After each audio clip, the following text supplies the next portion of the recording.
Hi, it's Craig here. I'm just going to talk to you about weak entities.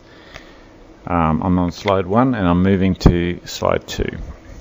Slide 2 talks about weak entities, and I suppose I've put a definition to emphasize what weak entities are.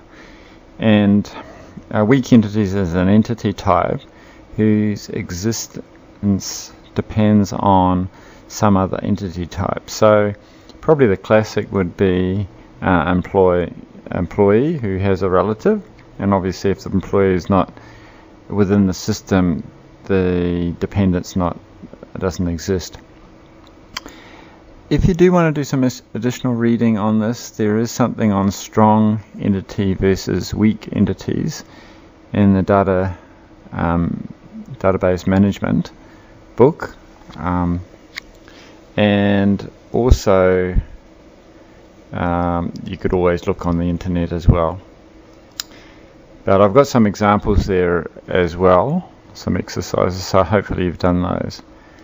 Also too, in the third slide I've got an example where phone calls is an example of a weak entity, because phone calls must be placed by a person, and in this instance a phone call is related to only one other entity type, and that's really just a person. Once again, if the person doesn't make the phone call, the entity doesn't exist. Now in the last slide here, there's two ways of looking at I suppose the entities of a weak entity within our ERD diagram. You can see in the first one here with employee that we've got relative, and there's some curly brackets with a composite indication there, so it's multi-valued within, and within that is a composite value. And the other particular two, the one on the right hand side, is expanded out, so you can still see that there's employee first name, last name and employee address, but the dependent first name and last name are in a separate entity box or entity itself.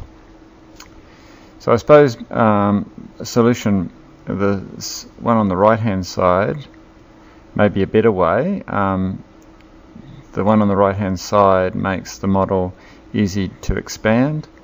I suppose the solution on the left indicates that each employee has a dependent